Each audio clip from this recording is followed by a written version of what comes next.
কাণ্ডের দিকে নজর রাখতে হচ্ছে। 20 লক্ষ নগদ সহ গ্রেফতার করা হয়েছে 4 জনকে। ডাকাতিতে লুট হওয়া টাকা বলেই পুলিশ সন্দেহ করছে। অন্ডাল বিমাননগরীতে গাড়িতে তল্লাশিতে উদ্ধার হয়েছে এই টাকা। গাড়িতে তল্লাশিতে উদ্ধার হয়েছে 20 লক্ষ নগদ টাকা। 4 জনকে সন্দেহজনকভাবে দাঁড়িয়ে থাকতে দেখেই সন্দেহ হয় পুলিশের এবং এরপরই এদেরকে গ্রেফতার করা হয়েছে। এবং যেটা পুলিশ সন্দেহ করছে, ডাকাতিতে লুট হওয়া টাকাই এই টাকা। আমরা আরো বিস্তারিত বিষয়ে জানবো। চিত্তরঞ্জন দাস সরাসরি আমাদের প্রতিনিধি রয়েছেন আমাদের সঙ্গে। চিত্তরঞ্জন, ঠিক কি জানা যাচ্ছে এখনো পর্যন্ত? এই যে 4 জন, তাদেরকে সন্দেহজনকভাবে দাঁড়িয়ে থাকতে দেখতে পাওয়া যায় এবং গাড়ি থেকে এই নগদ টাকা উদ্ধার হলো, আর কি তথ্য পাওয়া যাচ্ছে?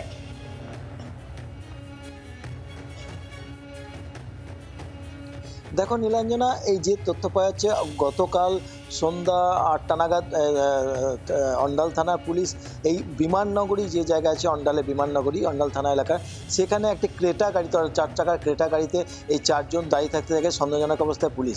এবং তাদেরকে জিজ্ঞাসাবাদের সময় তখন তারা পালিয়ে যাওয়ার চেষ্টা করলে পুলিশ তাদেরকে ধরে এবং দেখে যে গাড়ির ভেতরে একটা হাতুড়ি এবং একটা লোহার রড এবং তার সঙ্গে বেশ কিছু ব্যাগে কিছু জিনিস রয়েছে এবং খুলে দেখে যে প্রচুর পরিমাণে টাকা।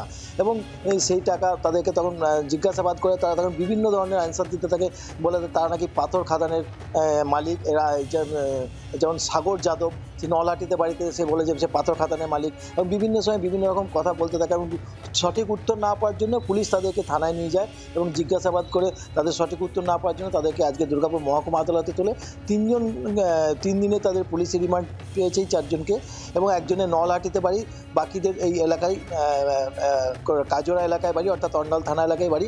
কিন্তু এই বিমাননগরী এলাকায় এত পরিমাণে টাকা নিয়ে তারা কোথায় যাচ্ছিল, কি করছিল, কি উদ্দেশ্য? শোনা যাচ্ছে সূত্রের খবর যে তারা নাকি জমি কিনতে এসেছিল। জমি কিনতে এসে তারা এত টাকা নিয়ে ওইখানে সন্ধ্যাবেলায় কেন ঘোরাঘুরি করছিল বা কিসের টাকা, সবটাই পুলিশ তদন্ত করছে। চিত্তরঞ্জন, পুলিশ যে সন্দেহ করছে যে এই টাকা ডাকাতিতে লুট হওয়া টাকা, এই সন্দেহের পিছনে কোনো কারণ, এই বিষয়ে পুলিশ কি জানাচ্ছে?